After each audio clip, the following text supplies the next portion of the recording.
मुख्यमंत्री उपमुख्यमंत्री इथे पोहोचलेले आहेत। अगदी थोड्याच वेळात आता समृद्धी महामार्गाच्या शेवटच्या टप्प्याचं लोकार्पण होईल।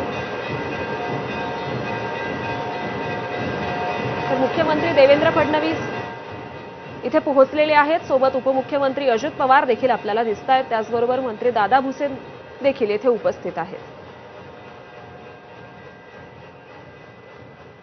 तर समृद्धी महामार्गाच्या इगतपुरी ते आमणे या शेवटच्या टप्प्याचं आज लोकार्पण होतंय। त्यानिमित्त मुख्यमंत्री आणि उपमुख्यमंत्री या महामार्गाच्या लोकार्पण सोहळ्यासाठी इथे पोहोचलेले आहेत। आणि या संदर्भात लाईव्ह अपडेट जाणून घेऊयात। आपले प्रतिनिधी मुकुल कुलकर्णी सध्या आपल्या सोबत आहेत। मुकुल, आता मुख्यमंत्री उपमुख्यमंत्री दाखल झालेले आहेत, थोड्याच वेळात लोकार्पण होईल।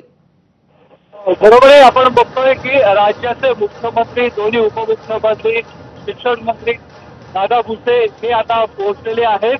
आता कोनशिला अनावरणाचा कार्यक्रम आता सुरू झालेला आहे। गेल्या अनेक वर्षांपासूनची प्रतीक्षा होती महाराष्ट्रातील जनतेची, समृद्धी महामार्गाचा संपूर्ण मार्ग हा खुला केला जावा।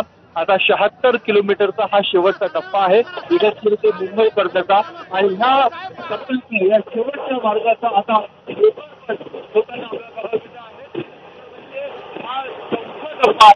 या आधीच्या 3 टप्प्यामध्ये उद्घाटन झालेलं होतं आणि आता हा शेवटचा टप्पा आहे। त्यामुळे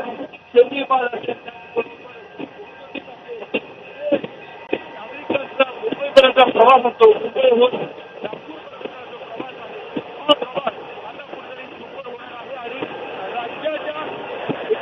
राज्यामध्ये समृद्धी अशा स्वरूपाची भूमिका ही मुख्यमंत्री देवेंद्र फडणवीस यांनी मांडलेली होती। आणि त्यातच आता या समृद्धी महामार्गाचं लोकार्पण होताना आपल्याला बघायला मिळत आहे। आता इथून पुढे मुख्यमंत्री, दोन्ही उपमुख्यमंत्री हे समृद्धी महामार्गामधनं गाडीवर। तर आपले प्रतिनिधी मुकुल कुलकर्णी आपल्याला माहिती देत होते। उपमुख्यमंत्री एकनाथ शिंदे, उपमुख्यमंत्री अजित पवार आणि राज्याचे मुख्यमंत्री देवेंद्र फडणवीस हे आता लोकार्पण सोहळ्याचं उद्घाटन करतायत, समृद्धी महामार्गाचं उद्घाटन करतायत। समृद्धी महामार्गाच्या शेवटच्या टप्प्याचं आज लोकार्पण होतंय। इगतपुरी ते आमणे या 76 किलोमीटरच्या टप्प्याचं आज लोकार्पण होतंय। त्यामुळे संपूर्ण समृद्धी महामार्ग आजपासून वाहतुकीसाठी खुला होईल। त्यामुळे आजचा लोकार्पण सोहळा हा महत्त्वाचा मानला जातोय। इगतपुरी ते आमणे हा 76 किलोमीटरचा मार्ग आजपासून वाहतुकीसाठी खुला होईल। या डोंगराळ भागातून जाणाऱ्या मार्गावर तब्बल 5 बोगदे आहेत आणि इगतपुरीला राज्यातील सर्वात मोठा बोगदा आहे। या बोगद्यांची एकत्रित लांबी 11 किलोमीटर पर्यंत आहे जवळपास, आणि इगतपुरी इथे जवळपास 7.78 किलोमीटरचा सर्वात मोठा बोगदा आहे। त्यामुळे इगतपुरी ते आमणे या टप्प्याची अनेक वैशिष्ट्ये आहेत। त्यामुळे महाराष्ट्राची भाग्यरेषा म्हणून ओळखला जाणारा समृद्धी महामार्ग आज संपूर्णपणे वाहतुकीसाठी खुला होईल। त्यामुळे नागपूर ते मुंबई असा प्रवासाचा मोठा टप्पा आता अवघ्या 8 तासांमध्ये पार करता येणार आहे। समृद्धी महामार्गाच्या शेवटच्या टप्प्याचं आज लोकार्पण होतंय। त्यासाठी मुख्यमंत्री देवेंद्र फडणवीस, उपमुख्यमंत्री अजित पवार आणि एकनाथ शिंदे यांच्या हस्ते हे लोकार्पण होतंय। तर इगतपुरी ते आमणे या शेवटच्या 76 किलोमीटरच्या टप्प्याचं लोकार्पण होतंय। डिसेंबर 2022 मध्ये नागपूर ते शिर्डी असा 520 किलोमीटरचा टप्पा खुला झाला होता। त्यानंतर शिर्डी ते भरवीर असा 80 किलोमीटरचा मार्ग खुला झाला। त्यानंतर 2024 मध्ये भरवीर ते इगतपुरी असा 25 किलोमीटरचा टप्पा खुला झाला होता। आणि आज 5 जून 2025 रोजी इगतपुरी ते आमणे हा अखेरचा टप्पा सुरू होईल।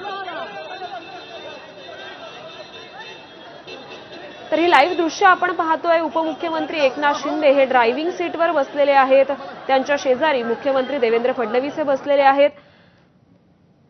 ही लाईव्ह दृश्य थेट आपण इगतपुरीतून पाहतोय। मुख्यमंत्री देवेंद्र फडणवीस आणि उपमुख्यमंत्री एकनाथ शिंदे आणि अजित पवार हे एकाच कारमधून जाताना दिसतात आणि उपमुख्यमंत्री एकनाथ शिंदे हे ड्रायव्हिंग सीटवर बसलेले पाहायला मिळालं। तर मुख्यमंत्री आणि दोन्ही उपमुख्यमंत्र्यांच्या हस्ते या 4थ्या टप्प्याचं आज लोकार्पण होतंय। तर या समृद्धी महामार्गाचे टप्पे कसे होते आपण पाहूया। तर डिसेंबर 2022 मध्ये नागपूर ते शिर्डी असा 520 किलोमीटरचा टप्पा खुला झाला। त्यानंतर शिर्डी ते भरवीर असा 80 किलोमीटरचा मार्ग खुला करण्यात आला। 2024 मध्ये भरवीर ते इगतपुरी असा 25 किलोमीटरचा तिसरा टप्पा सुरू करण्यात आला। आणि आज चौथ्या टप्प्याचं लोकार्पण होत आहे। आणि हे लाईव्ह दृश्य आपण पाहतोय। उपमुख्यमंत्री एकनाथ शिंदे हे ड्रायव्हिंग सीटवर बसलेले आहेत। त्यांच्यासोबत मुख्यमंत्री देवेंद्र फडणवीस आणि उपमुख्यमंत्री अजित पवार देखील आहेत।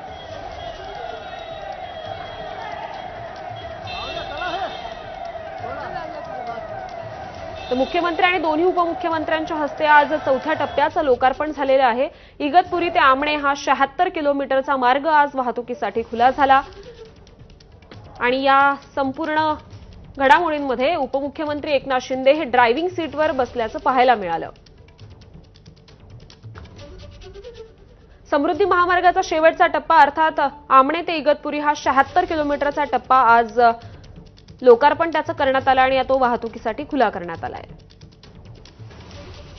तर इगतपुरी ते आमणे या टप्प्याची वैशिष्ट्ये काय आहेत आपण पाहूयात। इगतपुरी ते आमणे हा 76 किलोमीटरचा मार्ग असेल। डोंगराळ भागातून जाणाऱ्या या मार्गावर 5 बोगदे असतील।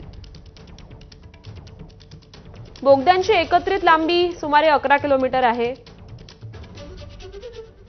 आणि इगतपुरी इथे 7.78 किलोमीटर लांबीचा राज्यातला सर्वात मोठा बोगदा आहे। इगतपुरी ते कसारा अंतर आता अवघ्या 8 मिनिटांमध्ये पार करता येणार आहे।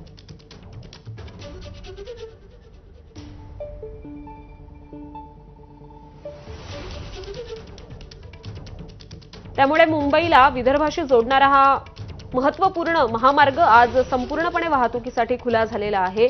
मुख्यमंत्री आणि दोन्ही उपमुख्यमंत्र्यांच्या हस्ते समृद्धी महामार्गाच्या चौथ्या टप्प्याचं आज लोकार्पण पार पडलं।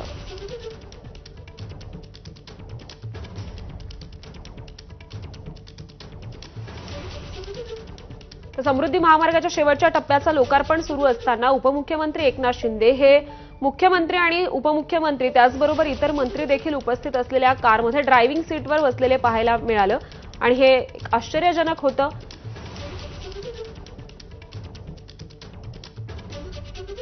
तर ही दृश्य आपण पाहतोय। उपमुख्यमंत्री एकनाथ शिंदे हे कारच्या ड्रायव्हिंग सीटवर बसलेले पाहायला मिळालं।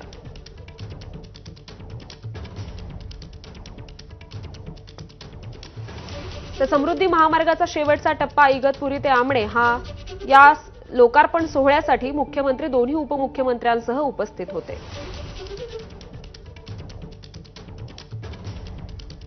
आणि या संदर्भात अधिक अपडेट्स देत आहेत आपले प्रतिनिधी अक्षय भाटकर। अक्षय, आता समृद्धी महामार्गाच्या शेवटच्या टप्प्याचं लोकार्पण झालेलं पाहायला मिळालं आणि विशेष बाब म्हणजे उपमुख्यमंत्री एकनाथ शिंदे हे कारच्या ड्रायव्हिंग सीटवर बसलेले पाहायला मिळाले। काय घडलं नेमकं? ज्यावेळी समृद्धी महामार्गाच्या शेवटच्या इगतपुरीच्या इथून सगळे नेते आले, त्यांनी आधी कोनशिलेचं उद्घाटन केलं आणि त्यानंतर सीट कापून बोगद्यामुळे सगळ्यांनी प्रवेश केला। मात्र ज्यावेळी आपण पाहताय कोस्टल रोडचं उद्घाटन झालं होतं त्यावेळी देखील देवेंद्र फडणवीस यांनी हातामध्ये स्टील हे घेतलं होतं, स्टिअरिंग व्हील घेतलं होतं। त्यानंतर ज्यावेळी कोस्टल रोडच्या बोगद्याचं उद्घाटन झालं होतं त्यावेळी देखील त्यांनी हातामध्ये स्टिअरिंग घेतलं होतं। मात्र आज एकनाथ शिंदे यांनी अद्ययावत अशा ऑडी कारचं स्टिअरिंग व्हील हातामध्ये घेतलं। सुरुवातीला काही गोष्टी या देवेंद्र फडणवीस यांनी त्यांना समजावून सांगितल्या की हे काही गोष्टी ज्या होत्या त्या गाडी संदर्भात त्या त्यांनी समजावून सांगितल्या आणि त्यानंतर एकनाथ शिंदे यांनी भरधाव गाडीमध्ये तिघांचं देखील सारथ्य केलं। यामध्ये बाजूला देवेंद्र फडणवीस बसले होते मुख्यमंत्री आणि मागच्या सीटवर अजित पवार उपमुख्यमंत्री बसले होते, त्यांच्याबरोबर MSRTCचे MD देखील बसलेले होते। मात्र महत्वाचं हेच होतं की एकनाथ शिंदे यांनी सारथ्य केलेलं आहे आज आणि अनेक वेळा त्यांनी भाषणांमधून देखील सांगितलेलं आहे की सारथ्य कोणी करू दे, आम्ही तिघही हे सरकार चालवतोय। त्यामुळे एक ना एक दिवस वेगवेगळ्या वेळी वेगवेगळे लोक आपल्याला सारथ्य करताना दिसून असतात, कधी देवेंद्र फडणवीस करतात, कधी एकनाथ शिंदे करतात। आज देखील समृद्धी महामार्गाचा हा शेवटचा टप्पा आहे, महत्वाचा टप्पा आहे आणि त्या टप्प्याच्या एकूणच जो आढावा घेतला जातोय त्या आढाव्याच्या वेळी स्वतः एकनाथ शिंदे गाडी चालवत आहेत आणि बाजूला देवेंद्र फडणवीस बसलेत, मागे अजित पवार बसलेले आपल्याला दिसून आलेले आहेत। हो, नक्कीच अक्षय, या संपूर्ण घटनाक्रमाकडे आपलं लक्ष असेलच। तुर्तास धन्यवाद आपण दिलेल्या या सविस्तर माहितीसाठी।